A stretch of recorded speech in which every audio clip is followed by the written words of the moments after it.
बच के कहाँ जाए चिड़ई नजरिया से बच के अवन पिया दी ए गोरी का हो अवन पिया दी हई गन्ना के रस के अवन पिया दे हई गन्ना के रस के अवन पिया दे हई गन्ना के रस के अवन पिया दे हे कहाँ जाए चिड़ई नजरिया से बच के कहाँ जाए चिड़ई नजरिया से बच के अवन पिया दी हई गन्ना के रस के अवन पिया दे हई गन्ना के रस के अवन पिया दे हई गन्ना के रस के अवन पिया दे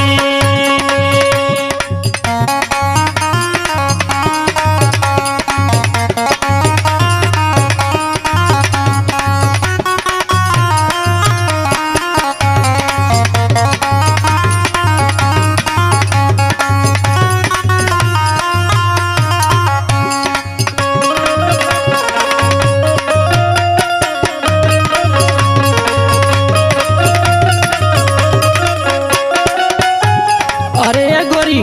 का हो अरे कहाँ जात हो इतना सीना उतान के हो। अच्छा है जा जाए तो हर का छाती फटता अरे राम ने राम तनी सुना सुनावा हो कहे चले लो गोरी इतना उतान हो इतना उतान करे इतना उतान हो इतना उतान करे इतना उतान हो हे कहे चले लो गोरी इतना उतान हो इतना उतान करे इतना उतान हो इतना उतान करे इतना उतान हो हाँ देखी के पागल भइले बुढ़ावा जवान हो बुढ़ावा जवान भइले बुढ़ावा जवान हो बुढ़ावा जवान भइले बुढ़ावा जवान हो हाँ घुमतर गोरी बजरिया में हंस के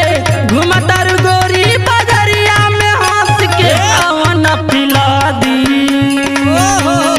अवन पिला दी हई गन्ना के रस के अवन पिया दे हई गन्ना के रस के अवन पिया दे हई गन्ना के रस के अवन पिया अरे गन्ना के रस के हो गन्ना के रस के अवन पिया दे हई गन्ना के रस के अवन पिया दे हई गन्ना के रस के अवन पिया दे ए गोरी का हो तनी सुना सुनावा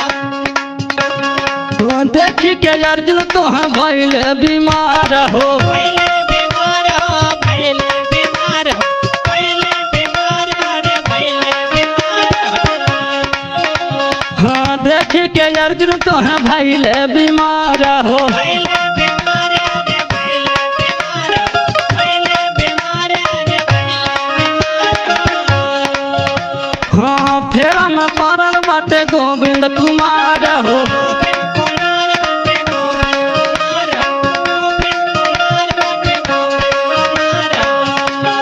अरे गोरी अब तनी हेने बैठा काहे हो सुना सुनावा हे अब तू तली तो है गोरवा में कस के अब तू तली तो है गोरवा में कस के अवन पिला दी हई